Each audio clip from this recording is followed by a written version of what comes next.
Hello friends, आपका हमारे channel मेधा academy में हार्दिक स्वागत है। आज हम आपके सामने इंग्लिश सब्जेक्ट से रिलेटेड राजन सीरीज के वेरी शॉर्ट आंसर के पार्ट 3 को डिस्कस करने जा रहे हैं, जो यूपी डीएलएड के सेकंड सेमेस्टर से रिलेटेड है। इससे प्रीवियस वीडियो में हमने इसके पार्ट 2 को डिस्कस किया था। अगर आप उसे देखना चाहते हैं तो इंग्लिश की प्लेलिस्ट में लिंक से जाकर प्रीवियस वीडियो को देख सकते हैं। तो आइए स्टार्ट करते हैं। Question number 35, change the following into direct speech. ये आपको एक सेंटेंस दे रखा है, वो इनडायरेक्ट है, आपको डायरेक्ट स्पीच में चेंज करना है। सेंटेंस क्या है? Ashok told Raman that he could speak English. तो जो हम अब पहले हम इसमें ये देखेंगे कि रिपोर्टेड स्पीच कौन सी और रिपोर्टिंग वर्ब कौन सी है। तो जो हमारी सादा कॉमा जो लगा होता है वो हमारी रिपोर्टेड स्पीच होती है, और इन्वर्टेड कॉमा के अंदर होती है वो हमारी रिपोर्टिंग वर्ब होती है। तो आइए देखते हैं। अशोक टोल्ड रमन, ये हमारी क्या हो गई? ये हमारी रिपोर्टेड स्पीच हो गई। तो अशोक, और अगर हम डायरेक्ट स्पीच बनाएंगे तो टोल्ड का हम सेड टू कर देंगे। तो अशोक सेड टू रमन, अब कॉमा लगाएंगे, फिर डेट हटा देते हैं। इनडायरेक्ट से अगर हम डायरेक्ट बनाते हैं तो डेट का यूज नहीं करते हैं। अब हम कॉमा लगा देंगे और वर्ब को हम इन्वर्टेड कॉमा के अंदर लिखेंगे। ही खुद का हमारा कैन हो जाता है डायरेक्ट स्पीच में, स्पीक इंग्लिश। अब इन्वर्टेड कॉमा क्लोज कर देंगे और फुल स्टॉप लगा देंगे। क्या बनेगा? Ashok said to Raman he can speak English. Ashok ने रमन से कहा कि वह इंग्लिश बोल सकता है। नेक्स्ट देखते हैं question number 36, change the following into active voice. ये आपको एक सेंटेंस दे रखा है, my book was stole by him. इसे आपको एक्टिव वॉइस में चेंज करना। ये पैसिव वॉइस बना हुआ है। पैसिव वॉइस में हम सब्जेक्ट को ऑब्जेक्ट, ऑब्जेक्ट को सब्जेक्ट करते हैं और वर्ब की थर्ड फॉर्म का यूज करते हैं। अब इसमें हमें एक्टिव बनाना है तो हमारा क्या है? हम सब्जेक्ट लेंगे, जो हमारा ऑब्जेक्ट इसमें दे रखा है वो यहाँ के हमारा सब्जेक्ट हो जाएगा। हिम का सब्जेक्ट क्या बन जाएगा? ही। स्टोल आएगा क्योंकि ये वॉज दे रखा है, पास्ट इंडेफिनिट है। पास्ट इंडेफिनिट में हम वर्ब की सेकंड फॉर्म का यूज करते हैं, तो स्टोल हो जाएगा। और my book, he stole my book हो जाएगा। नेक्स्ट देखते हैं, fill in the blanks. He is dash slow to win the race. To और टू, डबल टू वाला दे रखा, डबल ओ वाला सिंगल। तो एक टू तो इसमें यूज हो ही चुका है, तो यहाँ पे हम टी डबल ओ वाला यूज करेंगे। ये इस टाइप से यहाँ पे एक टू यूज हो चुका होता है तो उसके आगे हम टी डबल ओ वाला यूज करते हैं। ही इज टू स्लो, वह बहुत स्लो है, to win the race, race को कैसे जीतेगा। नेक्स्ट देखते हैं, superlative degree of red. Red की सुपरलेटिव डिग्री बतानी है, कौन सी है? Reddest, redder, most reddest, more redder. तो रेड की सुपरलेटिव डिग्री होती है रेडेस्ट। नेक्स्ट देखते हैं question number 39, change the following into negative sentence. इसे हमें नेगेटिव सेंटेंस में चेंज करना है। I was speaking to somebody. अब इसमें जो आंसर दे रखा है, was I not speaking to, से ये काफ़ी टिपिकल दे रखा है। इसे इंटरोगेटिव बना, फिर इसे नेगेटिव में हम इसे समबडी की जगह अगर नोबडी कर दें तो ये हमारा नेगेटिव सेंटेंस बन जाएगा। BODY, BODY, nobody. I was speaking to nobody, NOBODY, nobody हो जाएगा। समबडी को हटा देंगे हम यहाँ से और नोबडी लिख देंगे। I was speaking to nobody, ये हमारा नेगेटिव सेंटेंस हो गया। अब नेक्स्ट देखते हैं question number 40, change the following into positive degree. ये आपको सेंटेंस दे रखा है, इसे आपको पॉजिटिव डिग्री में चेंज करना है। Pawan is one of the most intelligent girl. Most आता है तो ये हमारी सुपरलेटिव डिग्री हो जाती है। ये सुपरलेटिव डिग्री में दे रखा, आपको पॉजिटिव में बनाना है। तो पॉजिटिव में ए फ्यू लगाएंगे हम। A few boy are as intelligent as Pawan. Positive degree में हम एज का प्रयोग करते हैं, तो a few boys are as intelligent as Pawan. Next देखते हैं question number 41, write two principles of teaching English language at the secondary stage.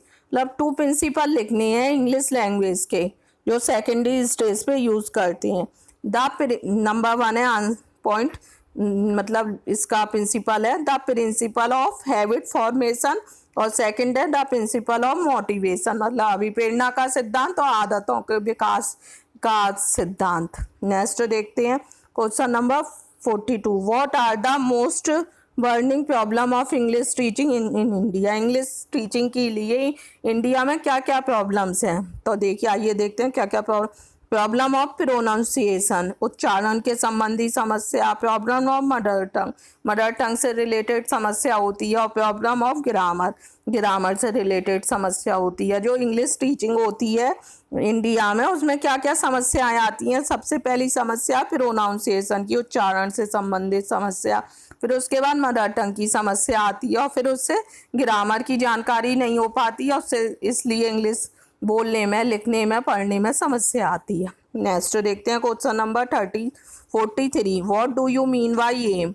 M से आप क्या समझते हो। Aim can be defined as a general direction of our educational intention that provide the basic for establish objectives. It is guide that prescribes our moves in a specified direction for attainment of the desired गोल।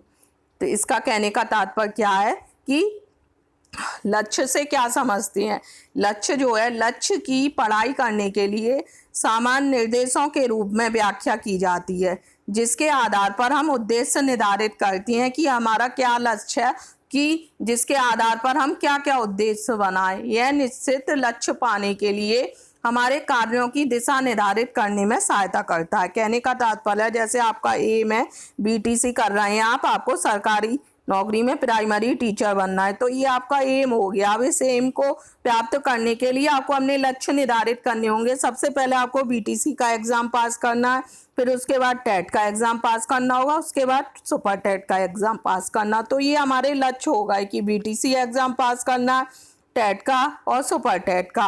और हमारा M क्या हो गया, हमारा M हो गया सरकारी नौकरी प्राप्त, टीचर की नौकरी प्राप्त करना। नेक्स्ट देखते हैं, what is the objective of conductive pronunciation drill. After model reading the teacher should write difficult words from the passage on the blackboard and pronounce them one by one. आदर्श वाचन के पश्चात teacher को कठिन word जो होते हैं, वो जो कठिन शब्द या वर्ड जो होते हैं वो ब्लैक बोर्ड पर लिख देने चाहिए। इसके बाद और कम से कम 1 by 1 बोलने चाहिए। The teacher asked 2 or 3 student to pronounce the difficult words individually, जिससे बच्चे समझ सकें। इसके बाद 2 या 3 बच्चों से अलग अलग बोलने को कहना चाहिए। The selection of word for pronoun drill should not be based on meaning but on generally pronunciation. The teacher select those words who may be probably pronounced wrongly by student. इसके बाद 2-3 बच्चों से अलग अलग बोलने को कहना चाहिए। और प्रोनाउंसिएशन अभ्यास के लिए शब्दों का चयन उनके अर्थ के आधार पर ना करके बल्कि सामान्यतः उन शब्दों को लिखना चाहिए जो बच्चे बोलने में गलती करते हैं। मतलब इस टाइप के शब्दों को वर्ड्स को रखना चाहिए जिनका प्रोनाउंसिएशन कठिन होता है, जिन्हें बोलने में अधिकतर बच्चे गलती करते हैं। नेक्स्ट देखते हैं question number 45, write down the 2 advantage of audio visual aids. Audio visual aids के क्या 2 एडवांटेज है, मतलब क्या लाभ होता है, उससे क्या फ़ायदा होता है, वो लिखनी है। ऑडियो विजुअल एड्स से सबसे पहले हम जानते हैं ये होते क्या हैं। जैसे हमारा टेलीविज़न है, ऑडियो मतलब सुनने वाले और विजुअल देखने वाले, मतलब जिससे हम देख भी सकते हैं, सुन भी सकते हैं। टेलीविज़न है, हमारा कंप्यूटर है, हमारा स्मार्टफोन है, हमारा टैबलेट है, इन सब से हम देख भी सकते हैं और सुन भी सकते हैं। ये हमारे ऑडियो विजुअल एड्स होती हैं। देखें नंबर 1 पॉइंट है, English is a difficult language. English जो है वो एक कठिन भाषा है।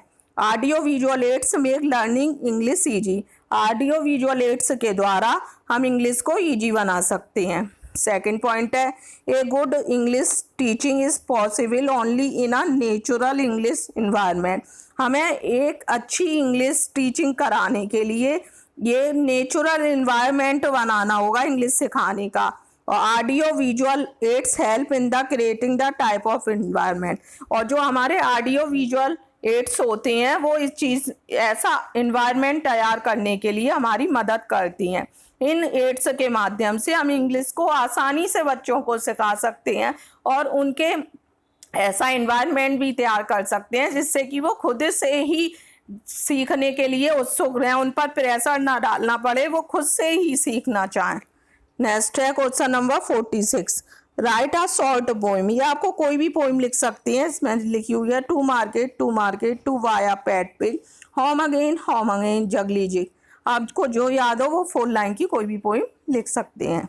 नेक्स्ट देखते हैं question number 47, describe the material aids in teaching pronunciation. जो भी मटेरियल एड्स होती हैं टीचिंग प्रोनाउंसिएशन में, उसके बारे में डिस्क्राइब करना है। नंबर 1 है चार्ट्स ऑफ स्पीच ऑर्गन। इसका कहने का तात्पर्य ये है, जो भी हमें बोलने से संबंधित जो हमारे ऑर्गन्स होते हैं, स्पीच ऑर्गन्स होते हैं, जैसे टंग है, माउथ है, इन सबको चार्ट के द्वारा बच्चों को शो कर डिस्क्राइब करा जाना चाहिए। नेक्स्ट है position of speech organ during producing different sound, और उनकी डिफरेंट किस प्रकार से वो स्पीच ऑर्गन जो है वो हमारे वर्क करती हैं, किस प्रकार से साउंड निकलती है, इस सब की पोजीशन के बारे में बताना चाहिए। नेक्स्ट है Linguaphone and gramophone for the demonstration of sound. पहले लिंगाफोन और ग्रामोफोन आते थे, उसमें टीचर साउंड को रिकॉर्ड कर देते थे, उससे बच्चे रिकॉर्ड जो भी साउंड होती थी उससे सुन के बच्चे याद करते थे और समझते थे। नेक्स्ट है describe the modal auxiliary verb के बारे में डिस्क्राइब करना है, तो will, shall, should, would, can, could, may, might, must, dare, need, use to, ought are called modal auxiliary verb. ये सब हमारी मॉडल वर्ब जितनी हैं ये सब आप लर्न कर लीजिए। Modal auxiliaries are use only as helping verb. Helping verb के रूप में इसका यूज किया जाता है। नेक्स्ट है give some example of modal auxiliaries verb. देखिए इसके example, we should obey our parents. Should हमारी वर्ब है, मॉडल वर्ब है, हमें अपने पेरेंट्स का आज्ञा माननी चाहिए, कहना मानना चाहिए। I can do my work myself. मैं अपना काम स्वयं कर सकता हूँ, कैन हमारी मॉडल वर्ब है। It may rain today. May हमारी मॉडल वर्ब है, आज बारिश हो सकती है। नेक्स्ट है यू मस्ट वर्क हार्ड। तुम्हें कठिन परिश्रम करना चाहिए, मस्ट हमारी मॉडल वर्ब है। नेक्स्ट है we ought to go there. Ought हमारी मॉडल वर्ब है, ऐसे डेयर हमारी मॉडल वर्ब है। She go against her parents. ऐसे इसमें देखिए she might not get angry. Might हमारी मॉडल वर्ब है। नेक्स्ट देखिए you need not worry. Need हमारी मॉडल वर्ब है। नेक्स्ट है she used to. Used to हमारी मॉडल वर्ब है। Practise maths everyday. उम्मीद करते हैं आपको राजन सीरीज के वेरी शॉर्ट आंसर का पार्ट 3 अच्छे से क्लियर हुआ होगा। हमारी कोशिश यही है कि हम आपके लिए इंग्लिश को बहुत ही इजी वे में आपको समझा सकें, जिससे कि आपको इंग्लिश के पेपर में कोई भी दिक्कत ना हो। अगर आपको हमारा वीडियो पसंद आया हो तो प्लीज़ हमारे मोटिवेशन के लिए हमारी वीडियो को लाइक कीजिए, और इसका अगला पार्ट देखने के लिए हमारे चैनल को सब्सक्राइब कीजिए और अधिक से अधिक लोगों को शेयर कीजिए। Thank you.